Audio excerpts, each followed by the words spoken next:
জয় জনগণতান্ত্রিক বাংলাদেশে জিন্দাবাদ। আশা করছি সকলে ভালো আছেন। আমিও ভালো থাকার চেষ্টা করছি। যদি সবাই ভালো থাকে তবে সেখানে আমারও ভালো থাকা। বর্তমান দেশে অবস্থা কতটা খারাপ তা আপনারা সকলেই জানেন, এবং কতটুকু ভালো সেটাও আপনারা জানেন। তবে আজকে একটা বিষয় অত্যন্ত গুরুত্বপূর্ণ, যেটা অনুধাবন করা প্রত্যেকটা মানুষের জন্য খুবই গুরুত্বপূর্ণ। যারা সাধারণ মানুষ তাদেরও, যারা বুদ্ধিজীবী তাদেরও, যারা রাজনৈতিক ব্যক্তি তাদেরও, দল মত নির্বিশেষে সকলের জন্য অত্যন্ত গুরুত্বপূর্ণ। সেটা হচ্ছে আজকের দিনে সেনাপ্রধানের বক্তব্য। তিনি অত্যন্ত গুরুত্বপূর্ণ একটা বক্তব্য পেশ করেছেন। বলেছে, আপনারা যদি নিজেদের মধ্যে এই দলাদলি, এই কাঁধা ছোড়াছুড়ি না শেষ করেন তাহলে এই দেশটা একটা বিপন্ন জাতি হয়ে যাবে। একজন সেনাপ্রধান, একটা দেশের সেনাপ্রধান হয়ে কতটুকু সমস্যায় জর্জরিত হলে অথবা কতটুকু সমস্যা পরিলক্ষিত হলে তিনি এই কথাটা বলতে পারেন, সেটা আমাদের সকলেই চিন্তা করা উচিত। আমরা যদি এই বক্তব্যের গুরুত্ব মাহাত্ম্য না বুঝি তাহলে আমাদের সকলের জন্যেই খারাপ কিছুই নির্ধারণ করা হয়ে যাবে। ব্যক্তিস্বার্থ, রাজনৈতিক অবস্থা এবং দলগত অবস্থা, আমরা সকলে যদি নিজেদের স্বার্থ রক্ষার ক্ষেত্রে এক না হতে পারি তাহলে এই দেশের সার্বভৌমত্ব টিকে রাখা কঠিন হবে বলেই ইঙ্গিত প্রদান করেছেন বর্তমান সেনাপ্রধান ওয়াকারুজ্জামান। আমি তার বক্তব্যকে অত্যন্ত গুরুত্বের সাথে বিবেচনা করার জন্য এদেশের প্রত্যেকটা মানুষকে অনুরোধ করব।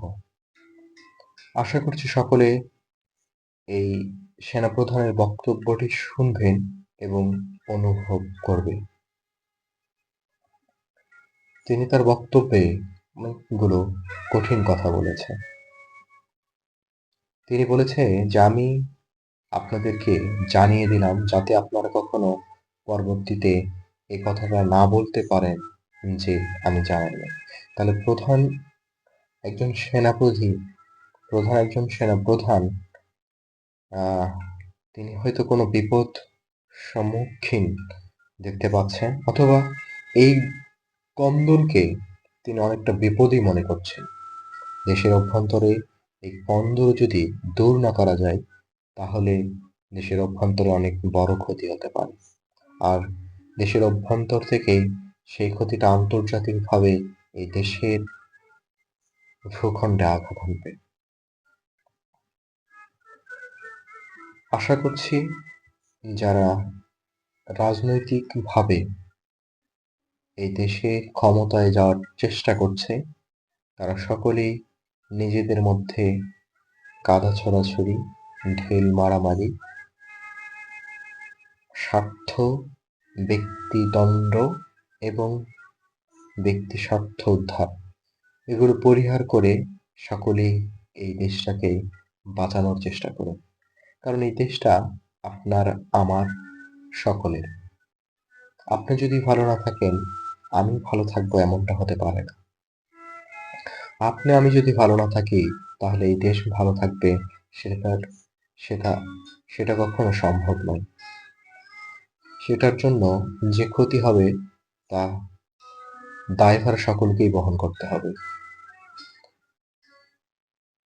আমি বলবো এদেশে যারা রাজনীতি করছেন, প্রবীণ রাজনীতিবিদ, নবীন তরুণ প্রজন্ম, সকলকেই ঐকমত্যে আসা উচিত এবং একটা স্বচ্ছ রাজনৈতিক পরিবেশ তৈরি করতে হবে। আগামীতে যে ভোট হবে তা যেন নিরপেক্ষ এবং সর্বদলীয় একটা ভোট হয়, যেখানে সব দলের অংশগ্রহণ থাকবে। সকলে, সাধারণ জনগণ সুন্দরভাবে ভোট দেবে। জনগণের ভোটে ম্যান্ডেটে যারা ক্ষমতায় আসবে তারা এই দেশ পরিচালনার দায়িত্ব গ্রহণ করবে এবং তারাও এই দেশটাকে সুন্দরভাবে পরিচালনা করবে। সর্বোপরি সকলের কাছে অনুরোধ থাকবে, প্রধান সেনার যে বক্তব্য, তার যে ইঙ্গিত, তা যেন সবাই অনুধাবন করে, সবাই যেন বোঝে এবং সেই মাফিক নিজেদের কর্মপরিকল্পনা গ্রহণ করে, নিজেদের ভিতর যে দ্বন্দ্বের সৃষ্টি আছে তা দূর করার চেষ্টা করে। নিজের দ্বন্দ্ব যদি দূর করতে না পারে তাহলে তা হবে নিজেদের জন্যই সবচাইতে বড় ক্ষতির কারণ। এমনটা ইঙ্গিত এবং হুঁশিয়ারি দিয়েছেন সেনাপ্রধান ওয়াকারুজ্জামান। আশা করছি তার বক্তব্যর সঠিক মূল্যায়ন করবে এদেশের আপামর জনসাধারণ।